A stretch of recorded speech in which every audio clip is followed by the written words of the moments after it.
Hey, good morning. Good morning, everybody. We will be starting. We're going to give it a minute or two to let people join, but we'll get going here in about 2 minutes, everybody. People are hopping on.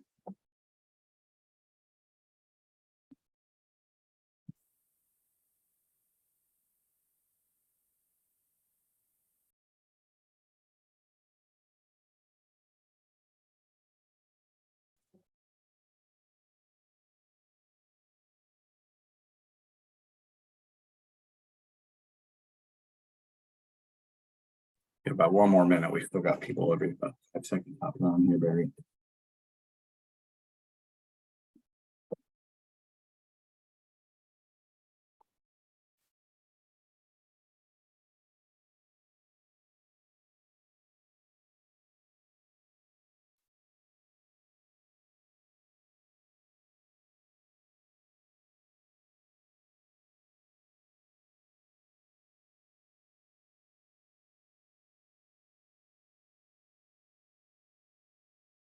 Okay, everybody. Well, we'll get going. Good morning, everyone. Thank you for joining us this morning, and thank you for joining us virtually. We apologize for any inconvenience. I want to take a minute to introduce myself. My name is Todd Underwood. I'm the Strategic Marketing Manager for SIFT. I just wanted to let you know if you have any questions today. We're really looking forward to answering your questions. If you have any, just go ahead and put them in the chat Q&A at the bottom of your screen, and we'll address all of them at the end. And I want to just take a few minutes to tell you a little bit about SIFT for any of our people who are attending for the first time, about us and our mission. We are part of the Ohio MEP. Ohio MEP is part of a nationwide public-private partnership with centers in all 50 states and Puerto Rico, and we are dedicated to serving small and mid-sized manufacturers. SIFT is one of 6 center affiliates in the state of Ohio. Our vision is to be a partner in solutions and innovation for food manufacturing and agribusinesses. We work to achieve this vision through a blend of services and resources, as well as a membership consortium made up of leading food companies in the food space and other partnerships. Our goal is to increase competitiveness and growth in Northwest Ohio and throughout the state. This agribusiness forum is something we do every month to kind of continue that mission by highlighting trends, focusing on new innovation and more. So hopefully we look forward to doing this today. Today, I'm really pleased to introduce our speaker. His name is Barry McGraw, and he's the founder and CLO of Airable Research Lab located in Delaware, Ohio. And he's the current director of product development and commercialization for the Ohio Soybean Council. He's a graduate of Shawnee State University with a Bachelor in Science and Plastics Engineering and an MBA certification from the Ohio State University Fisher College of Business. Airable Research Lab leverages decades of experience and knowledge in the soybean industry to create innovative and sustainable solutions in research and product development through bio-based chemistry, partnering with companies to explore ideas for using soybeans to upgrade a product or invent something entirely new. So I want to thank Barry for joining us today, and I will turn it over to him. And Barry, I'll stop sharing my screen. If you want to go ahead, you can share yours. All right. Thanks for the introduction, and we'll just we'll jump into it. Hopefully everyone can see that. All right, good. So yeah, again, Barry McGraw. I've been doing research and development since '99, so long time, 24 years of research and development experience. Background is in engineering, but right out of college, I went to work at Mattel here in Columbus, Ohio, in their advanced materials group or material science group at the time. Worked there for about 15 years, did a lot of contract research and development work for commercial companies and also government clients, really solving problems or innovating new materials.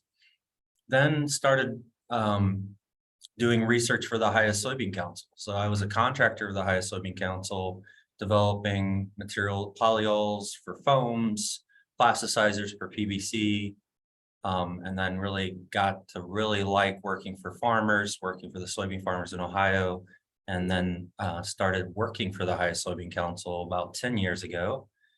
Then Airable Research Lab, we'll get into why, but we'll kind of, what are we doing? So we're in Delaware, Ohio. We currently occupy 4 chemistry labs or wet chemistry labs at Ohio Wesleyan University, small private school here in downtown Delaware.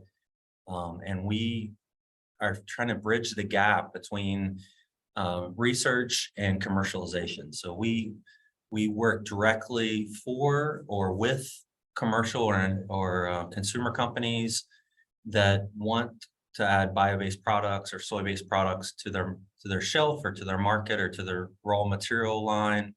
And we do early stage research for them at no cost. That's kind of, taking the risk away from them and trying to get them into bio-based and helping them understand really that soy can replace petroleum-based products or can improve functionality of existing bio-based products. So 3 or 4 slides on the background. We are a business line of the Ohio Soybean Council. We were kind of approved or founded by Ohio soybean farmers or the Ohio Soybean Board. The Ohio Soybean Council has been around for a while, almost over 30 years. And mission is really to pretty simple, maximize profit opportunities for Ohio soybean farmers. So Airable is just a spin out of that. So Airable, we're constantly, there's roughly 10, 12 of us, and we're constantly looking to create more demand for soybeans and create a little bit diversity outside of commodities into the new markets, whether it's aquaculture or very specifically, our lab is focused on new uses, what we call our commercial uses for soybeans. Our board is made up of roughly five Ohio Soybean Council board members, so farmers throughout Ohio, and 3 industry partners. So yeah, we're 90% of our funding is still checkoff funding, and so we're still set up similar to a checkoff organization. Our team, before that, we are funded by more than just Ohio. That this has happened over the last couple of years. We thought it would be important not only to be utilizing Ohio checkoff funding, but we've been partnering with Illinois, Iowa, Kentucky, Missouri, and Michigan. We consider them partners, and they're funding our lab to create new products. So we don't really differentiate who we work with, commercial companies in the U.S. or outside of the U.S. We're always looking for more funding to help us grow and to innovate. Mostly, the team is mostly chemists or material scientists, for the most part. So why should commercial companies care? What makes Airable different? How do we convince, or how do we attract commercial companies to get into bio-based or soy-based products?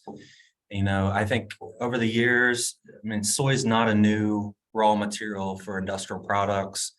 But I think over the years, maybe companies have had bad experiences utilizing soy-based products as raw materials, or, they just don't have the background in bio-based chemistries. So just taking that upfront risk, we're already a funded lab, so we don't necessarily need their funding. And we're offering kind of that free or early stage proof of principle research to determine whether, is it possible to develop what they need? So they tell us what they need, maybe their technical targets, maybe material characteristics, or maybe it's just generically, hey, we want, for example, a rust remover for the tool, like a tool application. We'll try to develop it for them. We'll do that quickly, and we'll try to determine whether soy can solve that problem. And that seems to be a big value to them. Also, we all wear soybean hats 100% of the time. That's unique. As far as I know, there's no other lab that's focused on one bio-based raw material. So we're becoming I think, experts at soy-based chemistries and adding soy into products. Why do farmers care? This is the bridging the gap part. The Ohio Soybean Council has been they've been ahead of other states in funding new uses or different applications for soy. And there's been a lot of success there. It probably just hasn't moved as fast. I think as you are in this area a while, you start looking, what can we do better?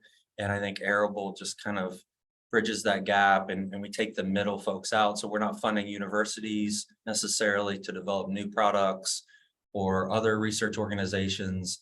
We're funding ourselves. We're also working directly with a commercial company. So we're improving the probability of success by developing what they need, not what we think they need.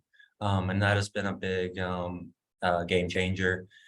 And so, yeah, I think we can control intellectual property, which is important to our commercial partners by doing our own research.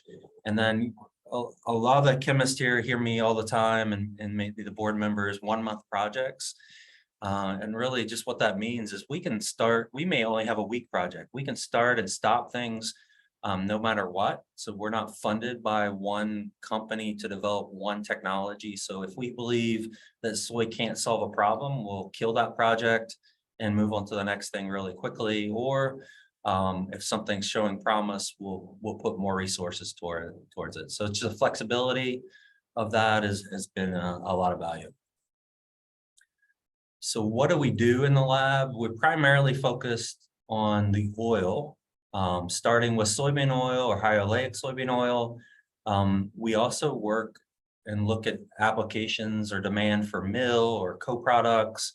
But just for this talk, just talk about the oil portion. That's probably 75–80% of the work we do. We're starting with soybean oil because, I mean, when you're looking at it, you're trying typically to replace a petroleum oil.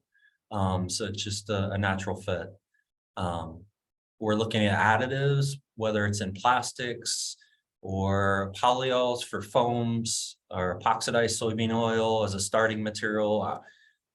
We just got back, for example, from a company here in Ohio where we're evaluating acrylated soy methyl ester. So for like roll-on sealants for roofing applications. So a lot of different applications, surfactants for coatings, fuels, candles, adhesives. So a lot of different possibilities. It's a little bit backwards, the slide. I think this was supposed to be before the other one, but just kind of the basics of soybean raw materials. A lot of times we present this to companies that maybe don't understand the value chain of soybean and farming. So you're starting with, you're developing you're creating a lot of different products and co-products, whether it's hulls, lecithin, isolates, and what goes into that. So in general, one soybean, 80% of it's a meal portion and 20% of it is the oil. But you also have these other products that you can utilize for new uses. We talked about this a little bit, but what Airable does, we're a research and development and commercialization organization. So we help companies develop products. We don't manufacture anything. We develop soy-based tech chemistries or technologies, whether it's early stage or late stages. Sorry about that. And then we license that technology to the commercial company, and hopefully they have manufacturing capabilities. If they don't, we'll align them with toll producers to produce material. If optimistically they start selling that product, then they would pay a royalty back to our lab. We're a nonprofit, but that's one way that we're able to grow is through some royalties. And so we're not just using farmers' money, we're also using commercial industrial money of royalties of sales of products. And it's typically a very low royalty rate because we're not necessarily trying to make a profit. We're just creating some accountability and payback for the farmers. This is just an example, a very specific example of a proof of principle project, what we've done with a company out of Texas. Their industry is upstream and downstream oil and gas. And so they came to us at zero or discovery phase and say, hey, we're having problems with the value chain. We would like you guys to try to help us develop a soy-based scale inhibitor for the oil and gas industry. So 2 to 3 months later, I mean, it doesn't always happen this way. 2 or 3 months later, we were successful in kind of passing those early stage technical targets really quickly. Now this project, we've actually scaled it up here in Columbus at a toll producer, and we just shipped 2 drums of material to Texas for evaluation. So we're pretty excited about that. In the meantime, we've done another project with this company, not only a scale inhibitor, but a non-phosphorus scale inhibitor that even solves more value chain problems, increases the bio-based content. And then also that non-phos scale inhibitor can be used, we think, for like water treatment, water boilers, our water towers and boilers and water treatment in general. So we're also evaluating that same material, not only for scale inhibition, but for water treatment with a couple other companies, which is pretty exciting to be able to use a technology that we've developed across a few different applications and across a few different kind of market sectors. Here, the next 3 or maybe 4 or 5 slides are just examples of some of the things we've done in the past. Maxx is something that we talk about a lot just because we're very proud of it. It's an early technology that we were a part of. Really prior to Airable having an official, their own lab, or the Ohio Soybean Council having their own lab. So Maxx, I had met the owners of Maxx. They had owned Fiesel Roofing here in Columbus. They sold Fiesel Roofing and they got into more of a sustainable roofing type. I think the company was called Shingle Revivers or Roof Revivers. But we started talking, how can you scale up this soy-based material to rejuvenate asphalt roofs? So how do you make roofs last longer? And so we were successful in helping them scale this up. Now they're manufacturing this, and they spun out the company as a dealer type company, and they're in all 50 states and growing really quickly. So this will, if you have an older roof, maybe 10 or 15 years old, and you're starting to see granular loss, you can use this Maxx or soy-based solution to improve granular loss or kind of and improve the life of your roof, which is pretty cool. This is a little different for us, this type of service. So we for the most part, we develop new technologies or new solutions or new products. Lately, we've been helping companies that already have soy-based products. Maybe we're helping them improve their product, improve or increase the bio-based content. In this case, this company, Gearhead Fifth, they make these pretty cool products. They're a fifth wheel grease pad. So instead of using a tube, you would put these little, they almost look like Klondike bars.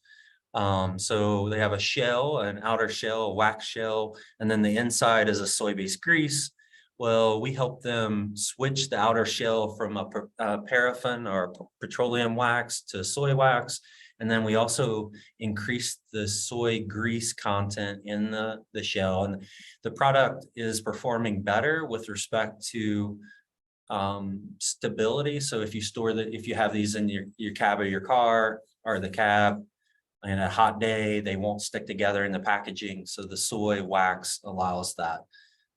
So we've done a few other, I don't know if I have them on here. Another one was a hard surface cleaner. We helped the company make a concentrate of a soy-based hard surface cleaner. So we're starting to add maybe a little bit of capabilities to Airable. Not only are we developing new soy-based products, but also helping companies that already have soy-based products. We're working on a soy ester polyol that potentially we've got a lot. This is kind of getting in the food area.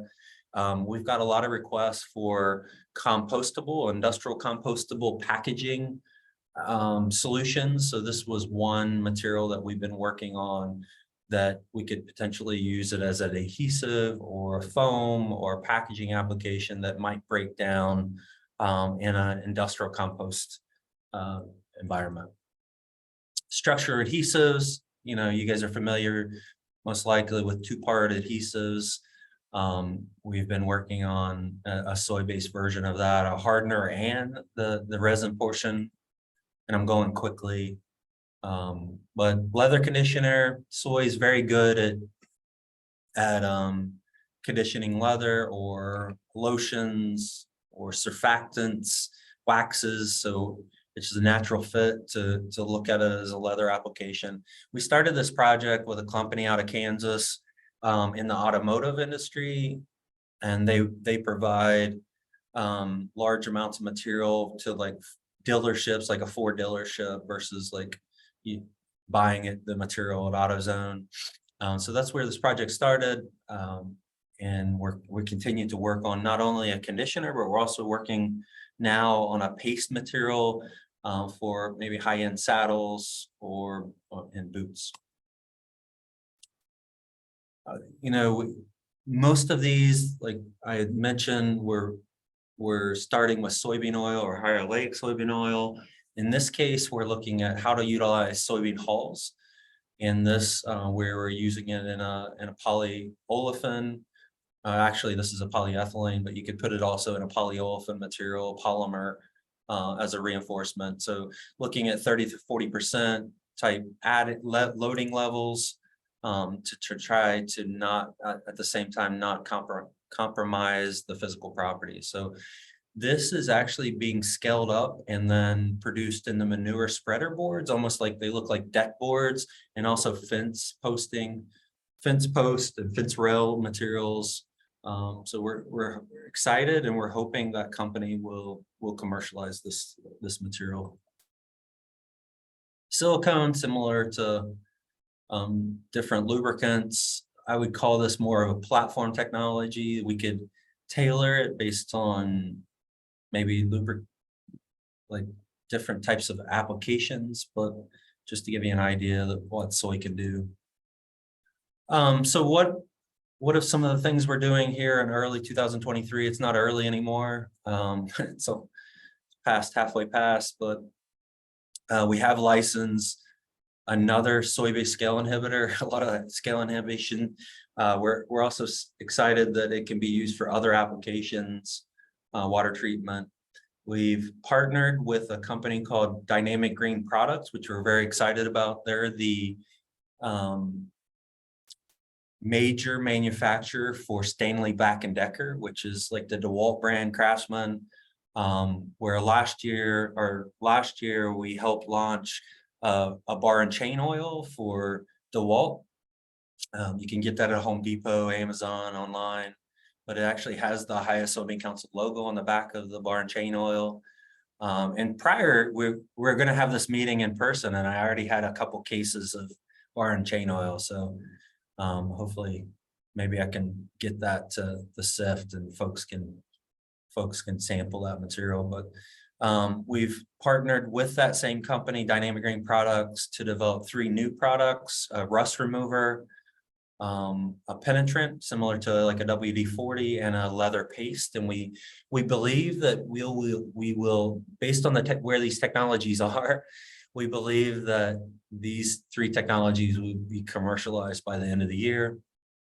We talked about the grease pad, and then we're constantly developing, we call one-pagers or shinies, or to just get in front of commercial companies to help them understand some of the technologies that we can do with soy, that we can develop with soy.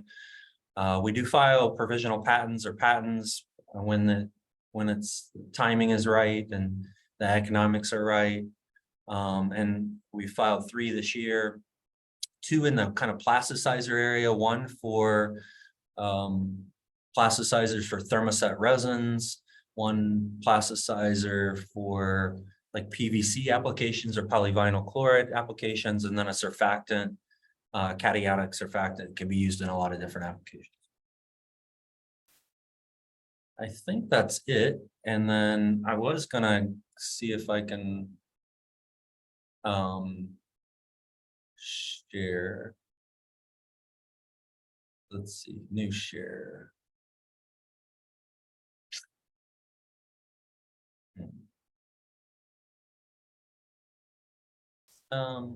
Maybe not. Not seeing it. I was going to take you to our website. I mean, you guys can go there, of course, by yourself, but let's see. Todd, is that sharing the website or am I still on the slides? You are still on the slide. Okay, so let's try that again. All right. Is that better? Yes, there's the website. Yep. Okay, so if you get to our website, you know, PowerPoints are hard to keep up, but we really try hard because we do a lot of LinkedIn posts and we send a lot of links to commercial companies. So if you go anytime you want to go to our website and understand what we're working on, if you go to showcase, if you go to available technologies, we really, and these are the one pages I was talking about, we really try hard to keep this up to date because it's easier for us to send this type of information to potential partners that might be interested in it. So if the carbonated soy, if you click on the fact sheet, it'll pop up a one pager. It'll talk about a little bit about the technology. This is a better way to kind of keep up with what we're doing. Corrosion inhibitor, like melting, you know, these things aren't on the slide, shrink reducing additives for concrete, things like that. And then it just talks a little bit, it probably does a better job than I do talking about what Airable does with respect to how we work with companies, how we partner with companies, and then, you know, what are our capabilities? So lab capabilities, we are a pretty heavy chemistry material development lab and innovators. We're not application testing facility. So that's one reason why it's very important for us to work directly with commercial companies, because we're becoming, I think we're already becoming experts at the material part of it, where there's no way we can become experts in every application that soy could be used for. So we send, just last week, I think we sent 10 different samples out to 4 or 5 different clients to evaluate for their specific application. So that's what we do on a weekly basis. And we're hoping to get feedback from them. Hey, it didn't work. It did work. It needs, you know, lower viscosity, or the material it's not compatible with their base formula or something like that. And then we go back to the lab and reformulate. That's primarily how we operate. And it's so far it seems to work really well. We haven't been around for that long, even though we started in late 2019. You know, we had a lot of weird things going on shortly after that. But I think even though we started in 2019, we started our lab with mostly consultants and temp service. Now we're full-time salary folks, so that's helped a lot. And really for the last, I would call our lab 2 years old, and we're really accelerating quickly. Right, that's all I got. All right, thank you so much, Barry. All right, I will turn it over to the audience. Does anybody have any questions this morning? You can put those in the chat function here at the bottom of your screen.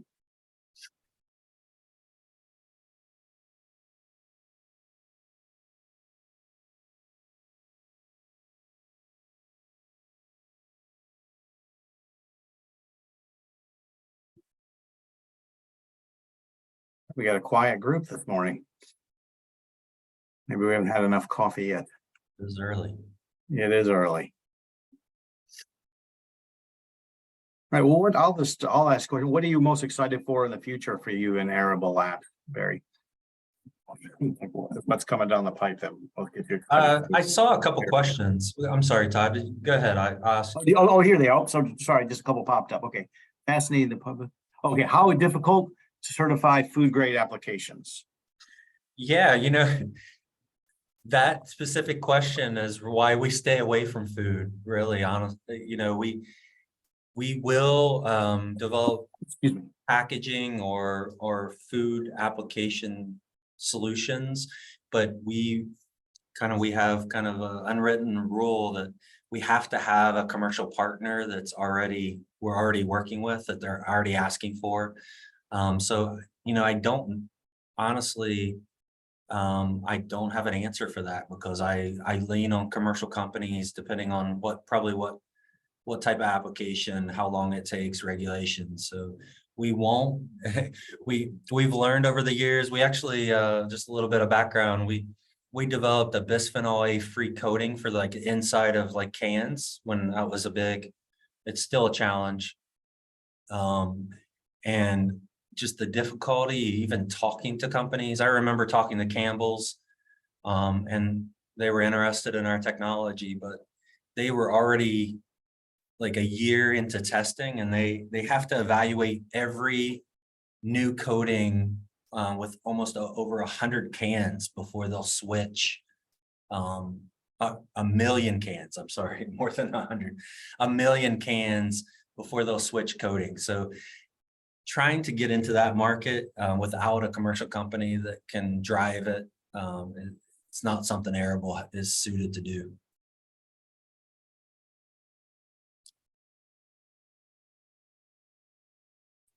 Sorry, I'm trying to mute and unmute myself so we don't have any background noise there. All right. Thank you, Barry. Do we have any other questions?